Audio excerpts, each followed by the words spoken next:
Good morning, you're watching AnewZ. I'm Dilektuna. These are the top stories. Donald Trump says the US and Iran will hold direct talks over a possible nuclear deal on Saturday. The European Union is ready to negotiate with the US on tariffs and plans a two-phase tariff response. South Korea will hold a presidential election on the 3rd of June, the country's acting president said on Tuesday.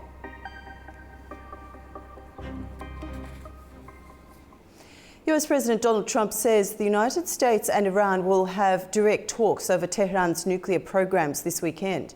The announcement came during a high-stakes meeting at the White House with Israeli Prime Minister Benjamin Netanyahu. However, Tehran says the talks will be indirect. Talks between the US and Iran are set to be in Oman this Saturday about Tehran's nuclear program. The meeting will bring officials from both countries face to face for discussions on Iran's controversial nuclear ambitions. President Trump warns that failure to reach an agreement could bring serious consequences for Tehran. He made the announcement on Monday alongside Israeli Prime Minister Benjamin Netanyahu. We're having direct talks with Iran. And they've started. It'll go on Saturday. We have a very big meeting, and we'll see what can happen. And I think everybody agrees that doing a deal would be preferable to doing the obvious. And the obvious is not something that I want to be involved with, or frankly, that Israel wants to be involved with if they can avoid it. So we're going to see if we can avoid it. But it's getting to be very dangerous territory. And hopefully those talks will be successful. And I think it would be in Iran's best interest if they are successful. We hope that's going to happen. However, Iran's foreign ministry says that the gathering will be indirect, though it recognized the talks as both an opportunity and a test. Iran has long opposed direct negotiations, accusing Washington of repeated breaches of trust. The last time the US and Iran held direct high-level talks was in 2015 under President Barack Obama. That effort led to the Iran nuclear deal, which Trump later abandoned during his first term in office. The meeting comes amid tensions in the Middle East, following recent US airstrikes on Houthi targets in Yemen, Israeli clashes with Hezbollah, and ongoing instability in Syria. Iran continues to insist that its nuclear program is solely for peaceful, civilian purposes.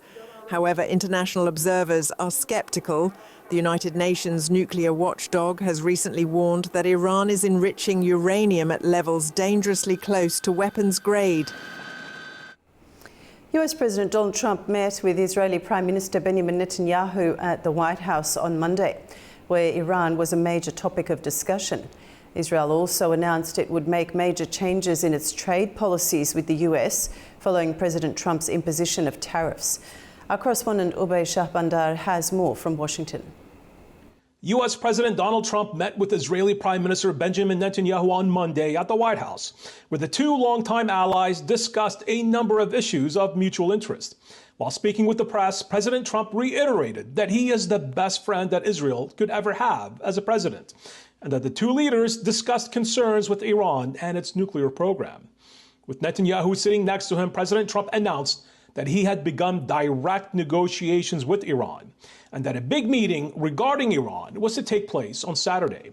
Prime Minister Netanyahu told the press that the U.S. and Israel are united with the goal that Iran should never have nuclear weapons. Netanyahu mentioned that a diplomatic approach, like the one that disarmed Libya's former nuclear program, would be preferable.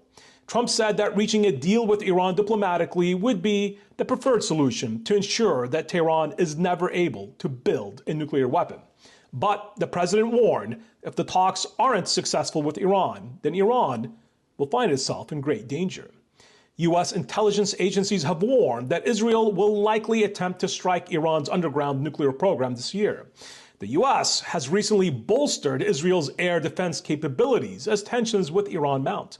And to help defend Israel against Iranian long-range attacks, the Pentagon has dispatched a second battery of the Terminal High-Altitude Air Defense System to Israel. The Trump administration has said that they are open to talks with Iran, but they cannot be open-ended and must definitively conclude with the abolishment of Iran's military nuclear activities. President Trump also offered to help bridge relations between Israel and Turkey, highlighting the strong relationship that he has with Turkish leader Erdogan. For his part, Prime Minister Netanyahu indicated that he would be open to the U.S. president helping diffuse tensions with Ankara. President Trump told Netanyahu, quote, "Any problem you have with Turkey, I think I can solve it, as long as you are reasonable." Netanyahu had recently voiced concerns of Turkey's military presence in Syria, where they've been invited by the new Damascus government. The Israeli military continues to conduct strikes on Syrian territory.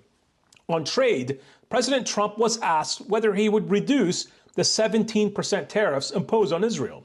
President Trump responded, quote, "Not sure, we'll see. We give Israel billions of dollars, $4 billion a year, among the highest." Prime Minister Netanyahu declared that he will eliminate trade barriers with the U.S., and as well as getting rid of the trade deficit with the United States as a result of the tariff announcements that were made by Trump last week. On Gaza, President Trump said that he thought the war would end in the not-so-distant future. Netanyahu said that his intention was to free the remaining hostages, and he voiced his support for the voluntary relocation of Palestinians living in Gaza to surrounding Arab countries. I'm Ube Shabander, AnewZ, Washington, D.C. All three major US indexes hit their lowest levels in over a year on Monday after a volatile session amid concerns over a potential economic slowdown and rising inflation. This follows President Donald Trump's renewed tariff threats, warning of higher levies on China. The S&P 500 fell 11.83 points to 5,062.25, while the Dow lost 349.26 points. The Nasdaq rose slightly. Trump's tariff threats wiped out $5 trillion in market value over 2 days. It's the biggest drop since March 2020. By Friday, the Dow had entered correction territory and the Nasdaq had slipped into a bear market. The US economy is feeling the heat from rising trade tensions. JP Morgan Chase and Goldman Sachs both warn that tariffs may slow growth and even risk tipping the country into a recession. JP Morgan's CEO says US tariffs will likely push up prices on goods and services, weighing on an already fragile economy. In his letter to shareholders, he pointed to inflation, high interest rates and fiscal deficits as growing concerns. Meanwhile, Goldman Sachs warns the damage may already be done, saying the tariff announcements could lead to a recession unless there's a major policy reversal before new measures take effect on the 9th of April. President Trump has announced plans to impose an additional 50% tariff on China if it doesn't withdraw its new 34% retaliatory tariffs, which is planned to take effect on the 10th of April. The US has given China a deadline of April the 8th to remove their tariffs. Trump also declared that all discussions with China regarding their requested meetings will be terminated, and negotiations with other countries seeking talks will begin immediately. The European Union remains open to negotiating with the United States regarding the recent tariffs.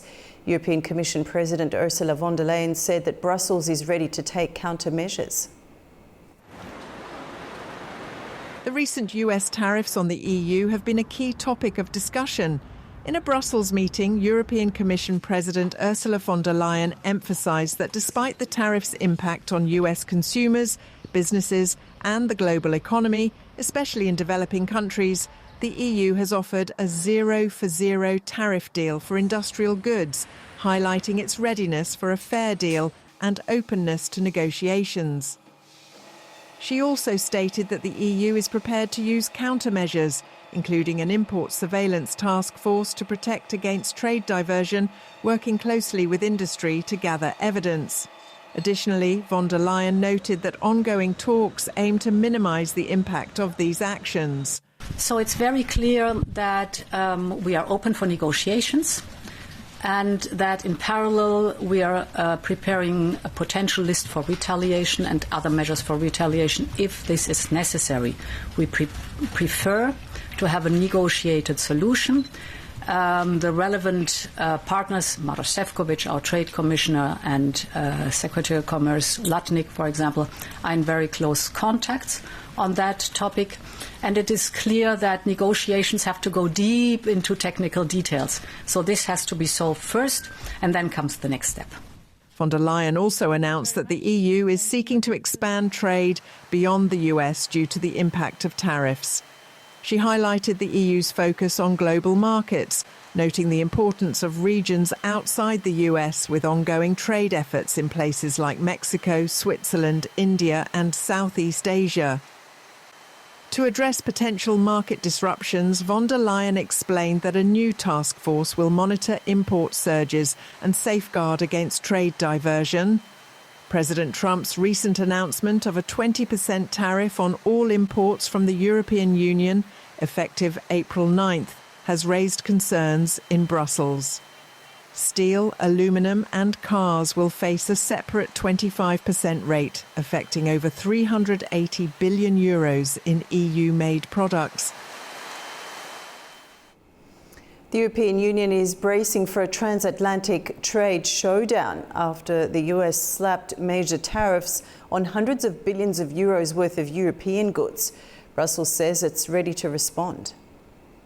The European Union says it's ready to strike back after a major wave of US tariffs hit European exports. Last week, US President Donald Trump announced a series of new tariffs affecting a wide range of European goods.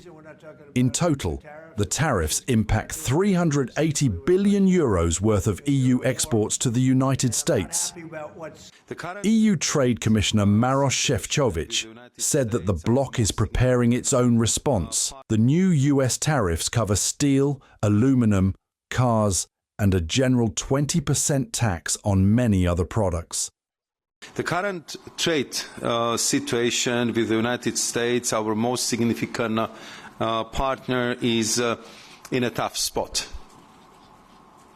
A range of tariffs is hitting a significant portion of EU exports. In fact, €380 billion worth of EU exports to the US. So we are talking here some 70% of our total exports are facing tariffs of 20% or 25% or even higher when combined with existing most favored nation tariffs like 27.5% duty on passengers' cars altogether. The European Union has drawn up a list of counter-tariffs. EU countries are expected to vote on that list on April 9th. And once this is done, so the collection of the duty starts as of 15th of April for the first part, and in full respect of WTO methodology, second part will kick in 30 days later, so we are talking about the 15th of May. Speaking in Brussels, European Commission President Ursula von der Leyen said the EU remains open to talks, but is also preparing countermeasures to defend its industries. According to a draft document seen by Reuters, the European Commission has proposed 25% tariffs on a targeted list of US imports, including items like diamonds, eggs, sausages, poultry, and dental floss. As part of its initial response, the plan outlines 2 phases. The first set of tariffs would take effect on May 16th, followed by a second wave on December 1st. The EU has removed some high-profile goods, such as bourbon, wine and dairy, from the draft list after President Trump threatened steep retaliatory duties, up to 200%, on EU alcoholic beverages. In 2024, the EU exported €532 billion worth of goods to the US, while importing just €334 billion in American products. South Korea will hold a presidential election on the 3rd of June. The country's acting president and Prime Minister Han Duck-seo announced the date on Tuesday. The decision follows the removal of President Yoon Suk-yeol from office last week after his martial law declaration violated his duties. Han called upon the National Election Commission to make thorough preparations to ensure an election that is fairer and more transparent than ever. The Kremlin says that Russia is ready to do all it can to help resolve tensions between the US and Iran around Tehran's nuclear program. The move comes as Washington demands a deal from Tehran or warns of military action. The Kremlin spokesperson Dmitry Peskov says that Russia is actively engaged with Iran and urges restraint on both sides. Moscow says the nuclear program should be resolved politically and diplomatically. However, Iran says it needs nuclear energy for peaceful purposes and denies it is seeking to acquire nuclear weapons. Ukrainian President Volodymyr Zelensky has confirmed that Ukrainian troops are operating inside Russia's Belgorod and Kursk regions for the first time. In his nightly address, he said the cross-border operations aim to protect Ukraine's Sumy and Kharkiv regions from Russian attacks. Zelensky praised the 225th Assault Regiment for its actions in Belgorod and noted that operations in Kursk have helped ease Russian pressure on the Donetsk front. Meanwhile, Russia claims to have seized the village of Bazivka in Sumy region, though Kyiv denies this and says it is stepping up attacks on Ukrainian positions. Окремо доповідав сьогодні головком Олександр Сирський. Today, Commander-in-Chief Oleksandr Syrsky also reported on the front line, our presence in the Kursk region and our presence in the Belgorod region. We continue active operations in the enemy's border areas, and this is absolutely justified. The war must return to where it came from. Our main objective remains the same, to protect our land and our communities in the Sumy and Kharkiv regions from Russian occupiers.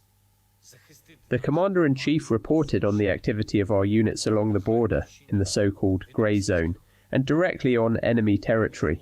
Importantly, thanks to the bravery and resilience of our soldiers in the Kursk region, and due to the entire Kursk operation, we have managed to reduce pressure on other frontline sectors, particularly in the Donetsk region. It remains absolutely crucial to continue destroying Russian equipment and all logistical infrastructure used by the occupiers. In our previous Context talk show, we discussed the complexity of the Ukraine-Russia ceasefire deal and the significance of EU sanctions in response, with former diplomat Gustavo Aristegui. Sanctions need to remain in place so long as there is no further advancement or progress in the ceasefire arrangements that have been brokered by the United States. There has been no real progress, except, of course, in the Black Sea.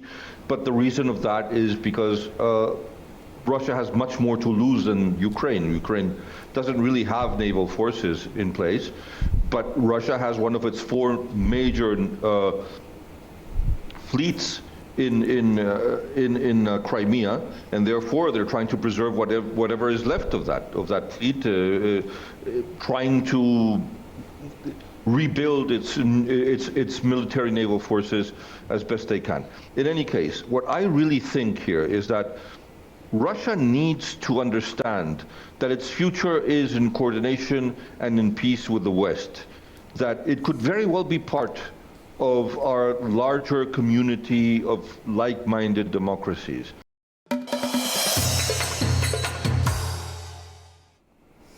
As the Council of Europe's Parliamentary Assembly opens its spring session in Strasbourg, Georgia's place at the table is once again under scrutiny. The country's full representation is being questioned, raising concerns about its democratic commitments and political direction.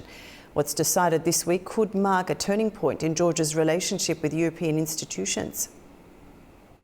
PACE spring session kicks off in Strasbourg, and the question of Georgian delegation's credentials promises to be one of the key topics this week.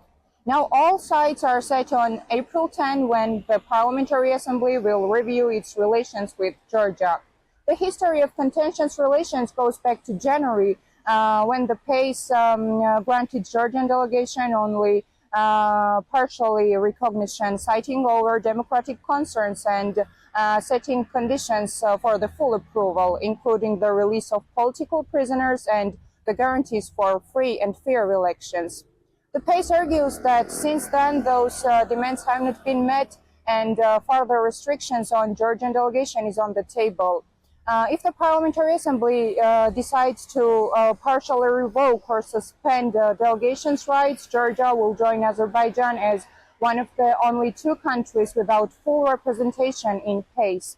The ruling Georgian Dream Party's members, including Tiats Olukiani, Mariam Lashke, and others, have already written individual letters to PACE president requesting for the termination of their mandates. Despite this, Georgian officials insist that the delegation is not being dissolved.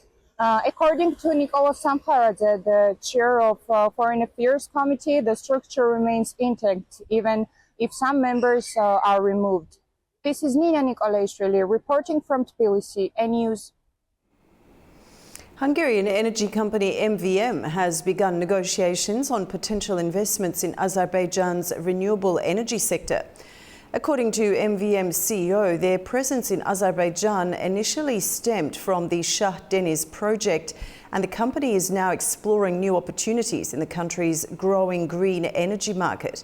He also stated that MVM sees Azerbaijan as a strategic partner in the region and expressed the company's hope to contribute meaningfully to the development of the country's sustainable energy sector. Afghan and Turkmen officials visited the TAPI pipeline site in Herat as work accelerates on the major regional energy project. Our correspondent Tamim Bahis has the details. The acting Minister of Mines and Petroleum, Hidayatullah Badri, and Turkmenistan's ambassador to Afghanistan, Khwaja Yuzdov, have visited the construction site of the Tapi gas pipeline in Herat. The visit comes as work continues on one of the energy's most ambitious energy projects, the Tapi pipeline, which aims to transport natural gas from Turkmenistan through Afghanistan to Pakistan and India. The pipeline is expected to deliver 33 billion cubic meters of gas each year, spanning a total of 1,814 kilometers. During the visit, both Afghan and Turkmen officials expressed satisfaction with the progress made so far and emphasized the need to accelerate construction. The Tapi project officially began in December 2015 with a groundbreaking ceremony in Turkmenistan. The Afghan section was inaugurated in Herat in February 2018, but due to years of conflict and political instability, progress remained slow. Following the Taliban's return to power in 2021, efforts to restart the project gained momentum, and construction in Afghanistan resumed in September 2023. While there is still no official timeline for when Afghanistan will complete its segment of the pipeline, authorities say they are working to speed up progress by launching construction in multiple areas at once. This is Tamim Bahis in Kabul for AnewZ. You're up to date with world news for the hour. Keep watching AnewZ for more updates from around the world.